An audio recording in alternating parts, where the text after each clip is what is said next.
Sebelumnya, stroke yang dialami Sutini warga Sridadi, Kecamatan Wonosobo, Tanggamus pasca vaksin COVID-19 tak banyak yang menghiraukannya. Meski hal itu disebut bukan kasus kejadian ikutan pasca imunisasi, tetapi setelah dilansir pemberitaan terkait hal tersebut oleh tim Aliansi Jurnalistik Online Indonesia Cabang Tanggamus, banyak pihak yang mulai peduli dengan data membesuknya hingga Rabu 5 Februari 2022. Di situ waktu kejadian vaksin itu dari pihak desa itu ke rumah pukul kisaran habis asar 3:30 ya. Dan di situ istri saya divaksin, sedangkan orang tua saya karena punya riwayat darah tinggi bukan menolak, tapi karena takut, orang tua saya datang mendekat, dari situ mendekat minta tolong kepada bidan, tolong tensikan darah saya. Darah saya itu saya punya riwayat darah tinggi, saya bukan menolak, tapi saya takut gitu. Itu dari ucapan ibu saya. Nah, pada waktu tensi kata Mas tadi 180, itu apa kata bidan? Kata bidan itu ini normal Bu. 180. Ibu saya itu takut karena normalnya dia itu 160 gitu. Itu di situ 180/90. Dari ucapan bidan itu ini normal Bu, ini orang punya penderita darah tinggi, ini normal. Kalau ada apa-apa sama ibu, saya bertanggung jawab Bu. Jadilah ibu saya itu melakukan, sangat memberanikan dengan terpaksa mungkin. Selama 2 hari itu ibu saya itu merasa pusing, yang jelas nggak karuan, dari badan itu ada reaksi nggak jelas gitu.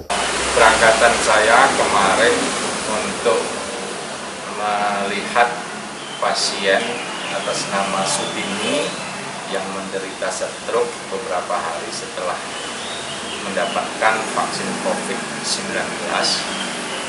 Kebetulan saya dokter pendamping dan pengawas tim percepatan COVID-19 dari Polres Tanggamus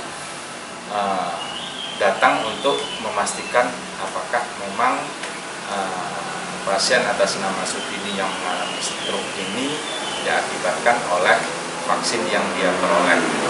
Nah, setelah saya telusuri, saya urut dari riwayat pasien sendiri, ternyata pasien memang menderita penyakit hipertensi, tapi tanpa ada komorbid lainnya seperti kencing manis, itu juga pasien tidak.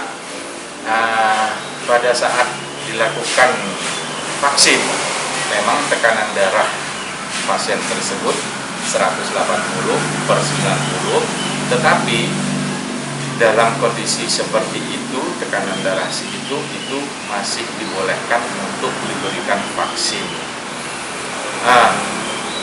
Kemudian setelah beberapa hari atau 3 hari setelah mendapatkan vaksin tersebut, pasien mengalami stroke, lalu pasien dibawa ke rumah sakit.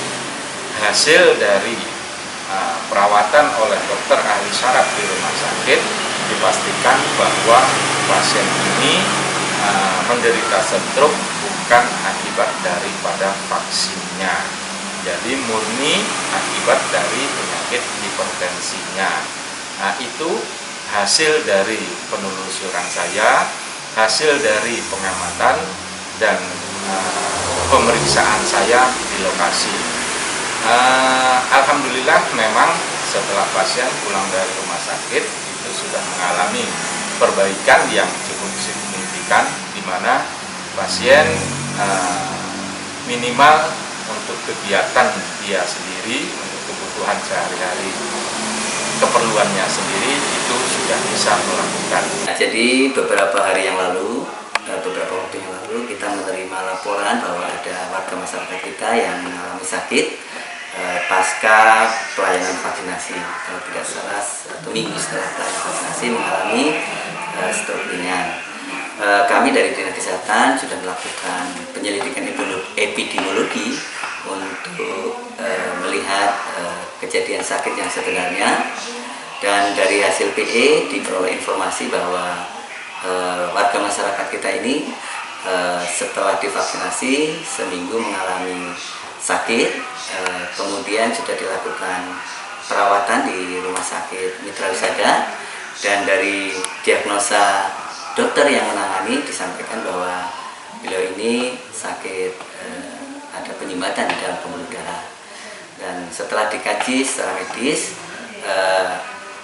kejadian sakit yang dialami oleh ibu ini tidak ada kaitannya dengan vaksinasi COVID yang diberikan, sehingga dari sisi kesehatan kami menyimpulkan bahwa ibu ini mengalami sakit koinsiden, artinya KIPI koinsiden, kejadian sakit pasca imunisasi tapi koinsiden koinsiden ini artinya kebetulan mengalami riwayat sakit lain, dan kami berharap bahwa sakit ibu ini bisa kita tangani bersama-sama untuk dilakukan pelayanan baik di puskesmas maupun di rumah sakit rujukan, sehingga bisa lebih membaik lagi dan pulih sehat seperti sedia kala.